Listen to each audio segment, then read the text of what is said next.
Pozdravljeni v avtomobilnosti. Nahajava se na avtomobilskem salonu v Pekingu, na drugem koncu sveta, v lovu za novimi obzori mobilnosti. Torej, raziskujeva nove ideje, ki so razvite z drugačnimi očmi, z drugačnimi navadami in navsezadnje z drugačnimi potrebami. Predvsem pa so to ideje, ki so nekako narejene brez filtra, oziroma vsaj brez tistih klasičnih omejitev, ki jih poznamo v Evropi. Tukaj pravijo, a da nečesa ne zmorem, ti bom že pokazal. Ja, to je njihova gonilna sila, je pa dejstvo, da tukaj velja tudi, da ko predsednik Kitajske nekaj reče, da to je pa zdaj naša smer, naša usmeritev, to pač tukaj velja. In zgoditi se mora ekspresno hitro. Celo tako zelo hitro, da Evropa preprosto Kitajske včasih res ne more dohajati. In to je zdaj kar objektivno dejstvo. To ni moje osebno mnenje. In pri tem je ironično, da nas na Kitajskem pogosto prehitevajo pri stvareh, ki so jih videli pri nas, ali pa naprimer v Ameriki. To, kar je pri nas šele ideja, o čemer mi debatiramo, se pogovarjamo, to na Kitajskem mimogrede realizirajo. Ampak kakorkoli, danes tukaj šele začenjava ta sprehod po sejmišču v avtomobilskem salonu. Malo pa za vas pripravljam že kar nekaj zgodb, ki smo jih posneli minuli teden na različnih koncih Kitajske. No, jaz, Luka, mislim, da je tvoja zgodba, ko si se vozil z robotaksijem, brez voznika za volanom, to je tista ta prava uvodna zgodba za današnjo oddajo.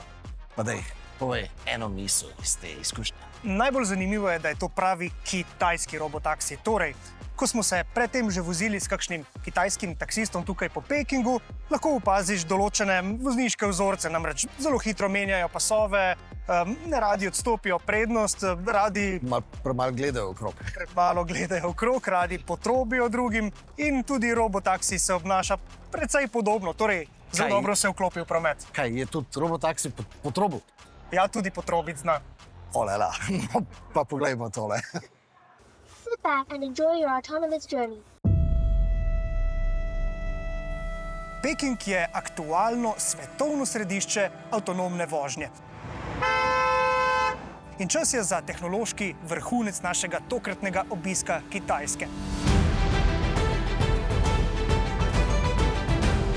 Smo v pekinškem južnem območju Yizhuang in tukaj se nahaja avtonomna cona, kjer domujejo avtonomna vozila. Naprimer, avtonomni policisti, avtonomni pometači, avtonomni smetarji in takšni, poglejte, robotaksiji. Čas je, da sedemo pravzaprav v superračunalnik na kolesi, ki ima več procesorske moči kot povprečen podatkovni center pred 10 leti. Čutila robotaksija so po večini skoncentrirana tukaj na vrhu v tem strešnem modulu in pa na splošno okoli vozila. Skupaj ima robotaksi kar 34 čutil in tehnično najbolj napredna je 9 lidarjev. Poglejte, enega, na primer, lahko vidimo tukaj. Kje pa najdemo možgane robotaksija? Ti pa so tukaj v prtljažniku pod prtljažnim dnom. In to prtljažno dno jaz zdaj sicer lahko dvignem, lahko spodaj pokukam, ampak tehnika, ki se skriva tukaj spodaj, je tehnološka skrivnost. That's the brain.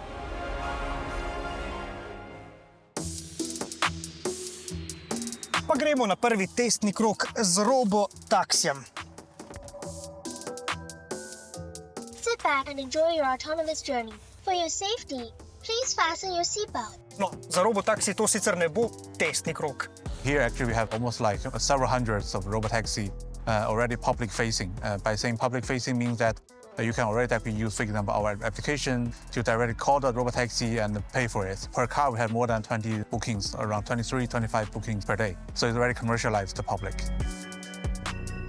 Pony AI deluje v tako imenovanem geofencu. To pomeni, da lahko vozite le po območjih, kot je na primer okrožje Yizhuang. In ta območja so bila predhodno 3D skenirana in tam je infrastruktura pripravljena. Zunaj tega območja robotaksi ne more delovati. The robotaxi actually is not only in the car and also is even not only in the autonomous driving technology. Of course, it's critical. But actually, it's the whole, I would say, ecosystem. Because, for example, we need to work with, for example, our OEM partners. We need to also work with our fleet operation partner. We need to also work together with our regulatory partner, the government or agency. And also we need to also work together with the citizens to have like public acceptance, understanding, not try this for curiosity, but also to experience as one of the new mobility method. Right now in Beijing, this whole area is more than 200 square kilometers. So actually not a small area, but you know, Beijing is huge. So it's a small area comparatively in Beijing. In v taksi seveda ne moremo sesti na vozniški sedež. Ta je bil včasih rezerviran za varnostnega inženirja, zdaj pa so v Pekingu dovoljene vožnje popolnoma brez človeka na krovu.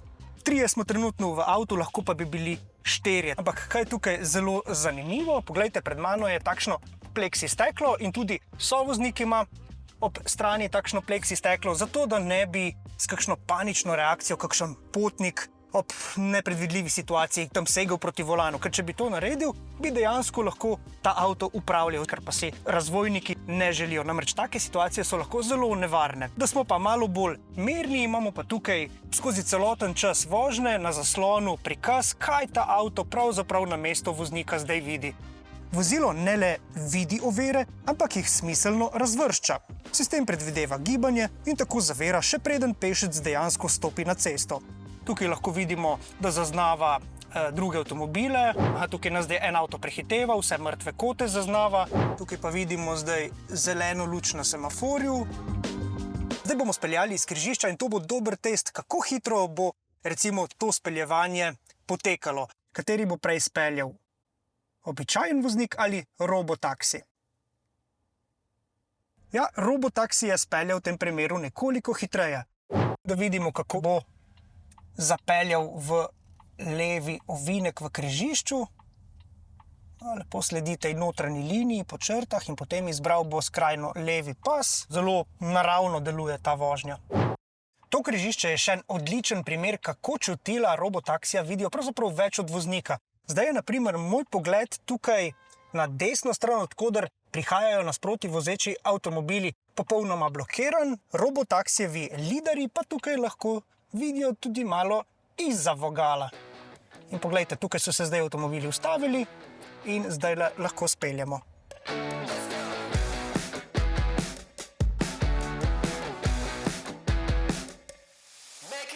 What's special LiDAR is maybe, actually, as far as I know, Europe, we don't have that one yet, is the blind spot LiDAR.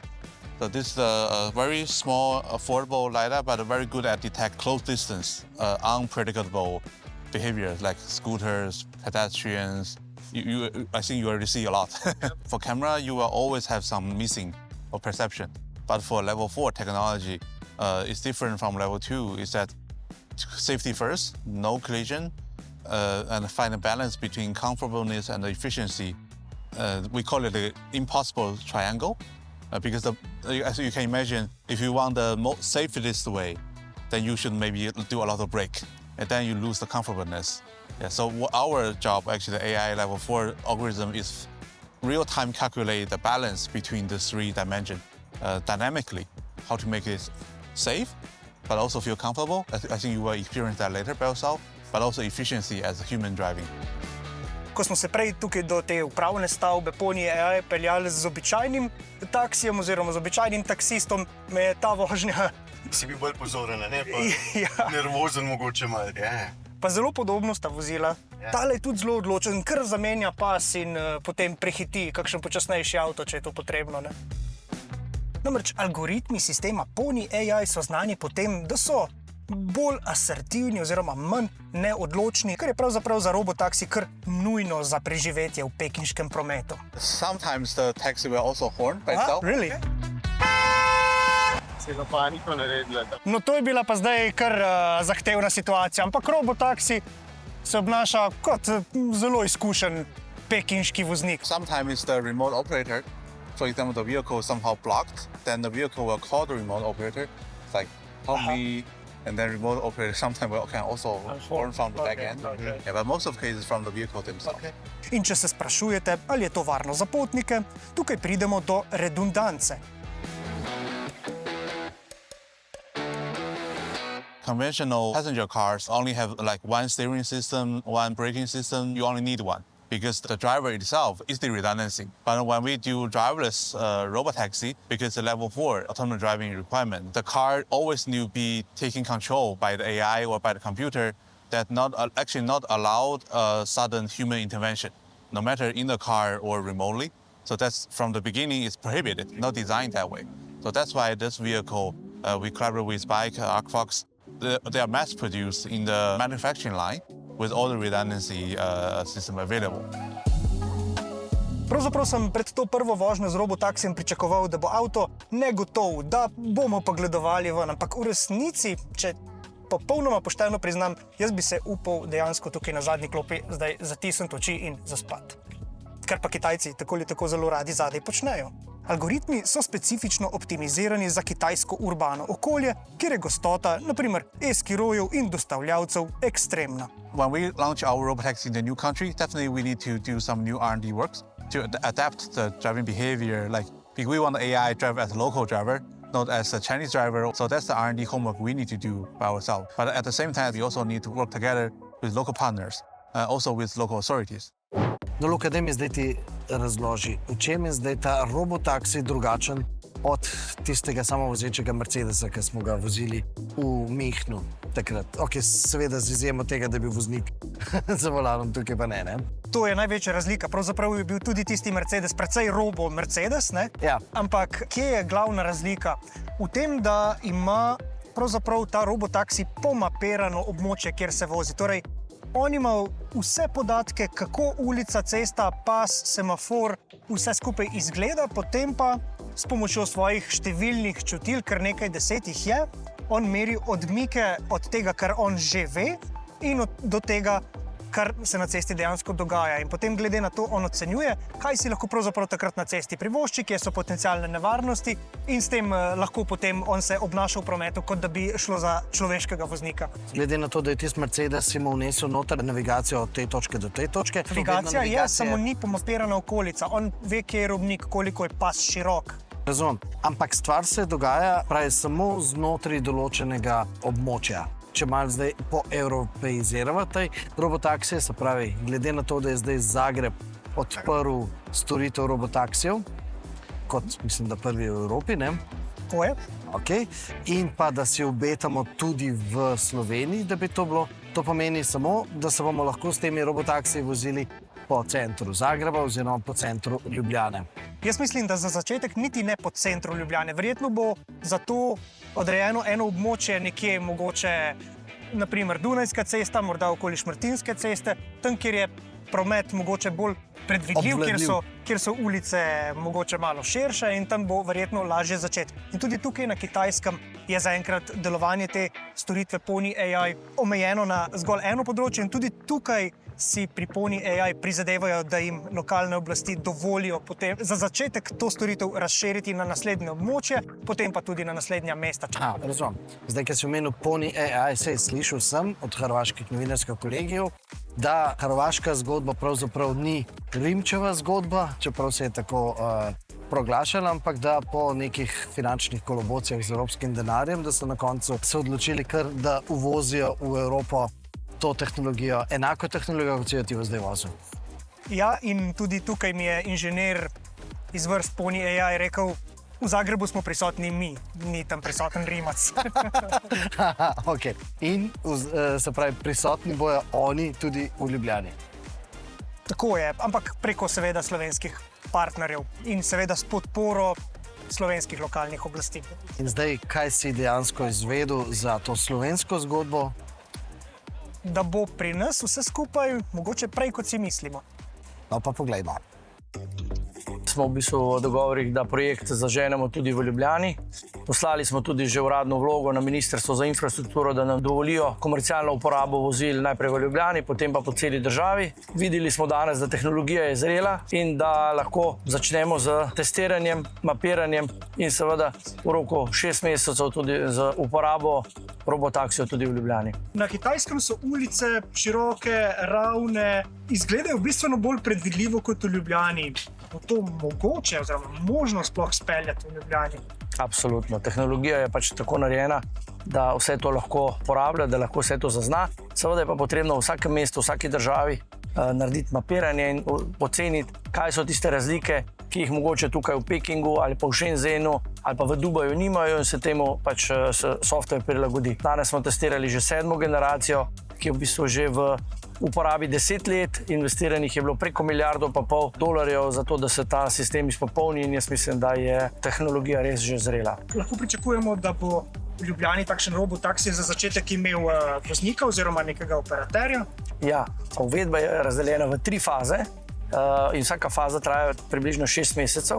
Prva faza se imenuje mapiranje in testiranje, tam je prisoten tudi voznik v primeru za kakršnekoli posredovanja.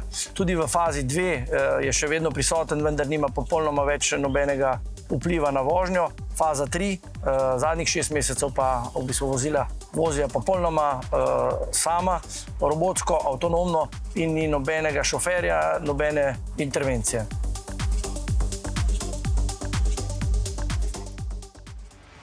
No, zdaj mi pa še ti povej, kaj je bilo najbolj zanimivo ta teden na Kitajskem. No, jaz sem dejansko spoznal prav tisto, kar si prej na začetku oddaje rekel, ne, da Kitajci rečejo, da ne morem, pa potem to naredijo.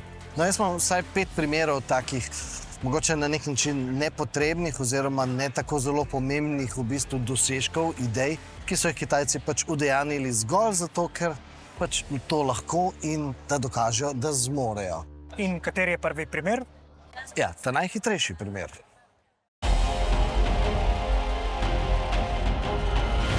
Ko bom mojima sinovoma povedal, s kakšnim avtomobilom se grem zdaj voziti, bom seveda spet najboljši oče na svetu. Namreč vozil se bom z avtomobilom, ki gre hitreje kot pa tisti Bugatti, ki je bil prvi čez 400 km/h. Vozil se bom tudi z avtomobilom, ki gre hitreje kot pa tisti električni Rimac, se pravi prvi električni avto, ki je šel čez 400 km. Namreč Yangwang U9 gre namreč 496,22 km/h.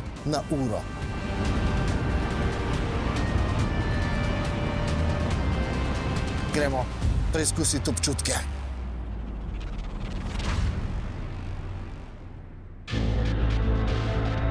Ta avtomobil ima 4 elektromotorje. Niso nameščeni v kolesa, ampak je pa vsak elektromotor namenjen enemu kolesu. Skupna sistemska moč pa je 960 kW in zdaj, če vam povem o tistih bolj razumljivih enotah, 1306 konjskih moči. Pospešek do 100 km/h je 2,36. No, kako sem se pa vozil po tej vožnji, seveda mi je danes dež pokvaril tiste prave občutke, je pa dejstvo, da je avtomobil vendarle impresivno pospešil. No, ena stvar me je pravzaprav malce presenetila. Čeprav je to en tak super športnik, pa vendarle notri dobiš tisto klasično udobje. Ta avtomobil ni tako zelo ekstremen. Da ni ekstremen je razlog tudi to, da ta avtomobil ni tista ekstremna verzija, ampak je samo civilna verzija, ki gre samo slabih 400 km/h. No, jaz sem s tem avtomobilom dosegel komaj 155, 160, mislim, da je nekje vmes ena parka pokazala, seveda v takem dežju, pač se nisem mogel bistveno več privoščiti, ampak eno kritiko bi pa vseeno imel. Namreč tukaj notri, glede na to, da je to športen avtomobil, bi si jaz včasih želel, da ne bi imel toliko teh displejev, ampak da bi imel tista prava fizična stikala, bolj ko bi dirkaško izgledala, bolj bi bil srečen. Ampak seveda, to je pa moje osebno mnenje. In zdaj vprašanje pa je, zakaj Kitajci dejansko potrebujejo take sorte avtomobil? No, seveda zato, da pokažejo svojo superiornost, da pokažejo Evropi, pa tudi, da pokažejo Bližnjemu vzhodu, da so tisti, ki zmorejo dosegati rekorde. In zdaj z rekordom in pa Bližnjim vzhodom je pa povezan tudi naslednji avtomobil, ki si ga bomo zdaj pogledali. Ta je šel ekspresno hitro, rekordno hitro v klanec. Ko že omenjam Bližnji vzhod, no bogati Arabci imajo tam redno gorsko hitrostne dirke na kak bližnji peščeni kucelj. in tam ponavadi v hrib rinejo močno navite terenske specialke iz vrst bencinsko gnanih Toyota Land Cruiser in Nissan Patrol. BYD-jeva ideja pa je dokazati premoč novih energij. Avtomobil, ki je šel ekspresno hitro v klanec, ima prav tako 4 elektromotorje, ampak poleg teh elektromotorjev ima še en bencinski turbomotor. Torej ima skupno 5 motorjev. Seveda je povsem legitimno vprašanje, pa zakaj bi sploh potrebovali toliko moči in toliko navora. In seveda en možen odgovor je tudi voda. In kot da danes ne bi bilo vode že dovolj, imamo tukaj še bazen.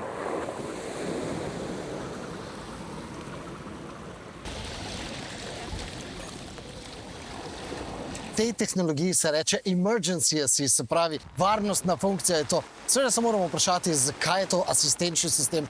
No, pri BYD-ju pravijo, da ta asistenca prije prav takrat, kadar pridemo do kakšnih poplav. Takrat se s tem avtomobilom seveda lahko vozimo. Ni tukaj namen, da bomo se s tem avtomobilom izognili plačilu trajekta. Seveda je povsem iluzorno pričakovati, da bomo kdajkoli videli reakcijo Srečka Šestana, ko bi mu povedali, da takšnega luksuznega terenca za 150 000 evrov potrebujemo zaradi poplav v Sloveniji. Naj pa dodam, da avto vključi funkcijo plavanja samodejno, čim zaradi vode izgubi tla pod nogami. A pustimo zdaj, da voda odteče in poglejmo, kaj ta luksuzni terenec zmore na bolj običajnem, blatnem terenskem poligonu. No, pokazal sem vam, kako močno je včeraj deževalo in glede na to, da smo imeli danes na sporedu terensko vožnjo, je zdaj vam že povsem jasno, da je bilo to zelo, zelo zabavno. Pravzaprav je bil to najlepši del poklica, pa ne samo za nas novinarje, ampak tudi za terenske inštruktorje.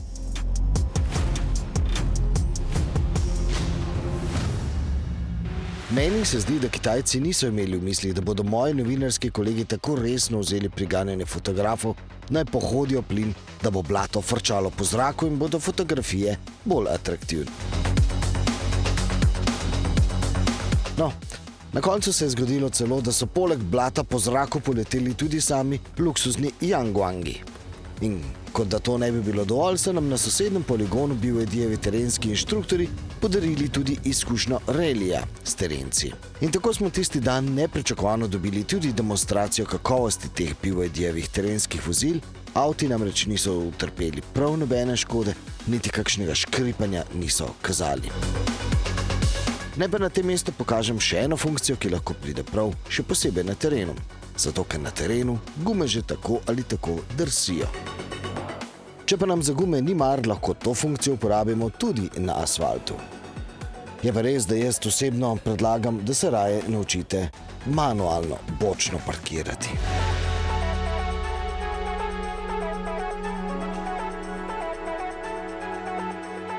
BYD-jevo premijsko znamko Denza in luksuzno znamko Yangwang bomo v Slovenijo dobili v roku 1 leta. Najprej Denzo, ki jo vozi tudi Daniel Craig, in ne mislite, da se je James Bond dobro prodal za kitajski denar, tako z Denza 7 GT kot Yangwang 8 sta me navdušila z evropskimi voznimi lastnosti. Kitajci nas torej močno poslušajo. No, Craigova Denza bo v Slovenijo prišla tudi z eno funkcijo, ki pa je žal v Sloveniji ne bomo mogli še kar nekaj časa uporabiti. Pa pri tem avto ni prav nič kriv. Ta teden sem v praksi tudi videl, kaj pomeni hitro polnjenje.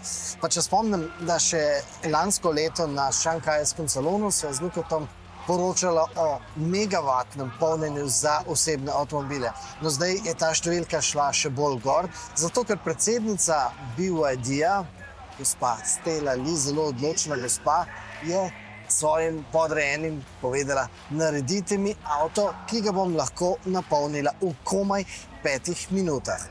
No, to so zdaj naredili v praksi. Avtomobil se od 10 do 70% napolni v 5 minutah, od 10 do 100 se napolni v 9 minutah. Če pa je slučajno takšen mraz, kot nam ga demonstrirajo tukaj, gre za minus 32 stopinj Celzija, pa se takšna baterija od 10% napolni v komaj 12 minutah. Ampak vseeno, vse to hitro polnjenje sploh ni najbolj zanimiva zadeva pri tem tako imenovanem flash chargingu? Well, now the battery is to help to go to any place you have a 100 kilowatt power. Then you can use battery to power this one to 1 megawatt to 1.5 megawatt. So this is very important. Our flash charging did not adding any burden to the grid. Actually, we help the grid to improve efficiency for the distribution. But you are using the old batteries in that storage. Now we're using the new battery, but in the future, we can use the battery retire from the car into the battery storage for the company and the battery storage in this parking lot or battery storage for the utility side. Yeah. That's what I'm pointing about, because recycling of the battery and recycling of the car is a big story. Exactly. So BYD has all the supply chain. So first with the iron phosphate battery, we can use the battery can really work for 30 years. Then after that, you can be the battery storage. And then after that, we do the recycling. You can get the lithium from this used battery. So we estimate in the future, more than 30% of the lithium come from the recycling. BYD has all capability in-house to do that. When is this future coming? Oh, it's already. Just we didn't have market because our battery is still live, still working. Yeah, okay. Na salonu so se z Luko pogovarjali tudi o dejanski vlogi Luke Koper, pa o zračni vreči, ki spečega potnika objame, o atraktivnem malem terencu iCar in pogovarjali so se tudi o novih enoprostorcih, ki se že kmalu obetajo v Evropi. Pogovore vam ponudiva v prihodnji avtomobilnosti, a že zdaj vam poveva, da je skupni imenovalec vseh teh klepetov, da se Kitajska prilagaja Evropi. Kitajske znamke svoje novodobne ideje mešajo s tem, kar smo v Evropi navajeni in kar imamo radi že desetletja.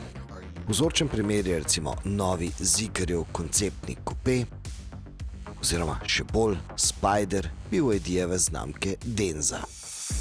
In prav znamka Denza, ki je tukaj za nama na razstavnem prostoru, dobro odraža stanje v današnjem avtomobilizmu. Danes namreč ugotavljamo, da imajo Kitajci pravzaprav radi enake stvari, kot jih imamo radi mi, oziroma ki jih imajo radi po vsem svetu.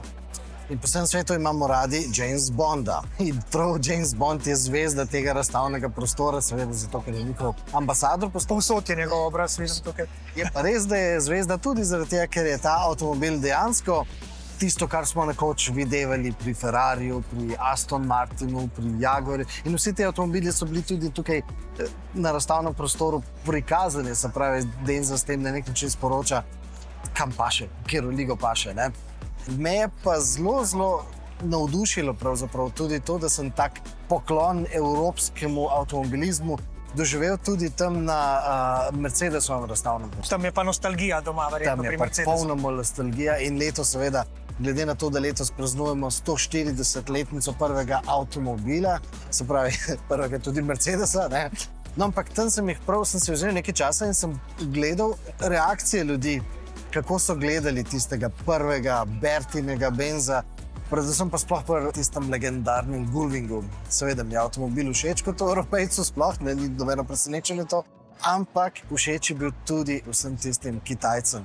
Tam sem v tistih parih minutah sem videl toliko fotografij, da je bilo to res lepo videti. No, tudi Kitajci cenijo tradicijo in radi imajo letnice, ki sežejo daleč nazaj, čeprav njihove znamke veljajo bolj za tiste moderne, res popolnoma novodobne znamke. Veš, kaj me pa sploh še zelo zanimivo, kako pa dodajo dodano vrednost Kitajci tem svojim avtomobilom. Namreč, primer je prav ta Denza tukaj spodaj. Namreč, to je avtomobil, ki je seveda električen, zelo napreden električen avtomobil, ampak je pa tudi vozniško zelo napreden. Namreč, avtomobil pregleda, točno ve, kako bo šel dejansko ovinek in že vnaprej preko umetne inteligence določi nadzor, vzmetenja, krmiljenja. Tako da jaz pričakujem, da bo ta avtomobil tudi hitrejši.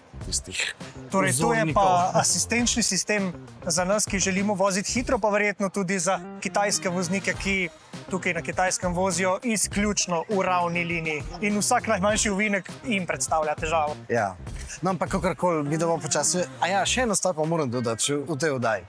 Tipke sem videl v tem avtomobilu.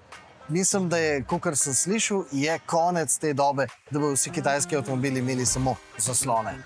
Verjetno ima tukaj Euro NCAP kaj zapovedati. Jaz bi rekel, da ja, no, tako da Upam pa, da spet pridemo do tega, da Kitajci nas poslušajo, oziroma to je nekaj, kar smo si želeli in vidimo, da nas poslušajo, ker nam tukaj na Kitajskem takoj po kakšnem kratkem testu avtomobila porinejo v roke en kos papirja, kjer moramo oceniti, ali je ta avto pravi ali gre v napačno smer. No, ampak počasi bomo morali vseeno to debato danes zaključiti. Ampak nadaljevala bo pa prihodnjo sredo, v naslednji oddaji bomo še govorili o kitajskih novih idejah. Seveda, do takrat pa nas spremljite na naših kanalih, na družbenih omrežjih, zato ker bo cukrčke iz Kitajske redno servirala tudi na ta način. Do prihodnjič, torej srečno!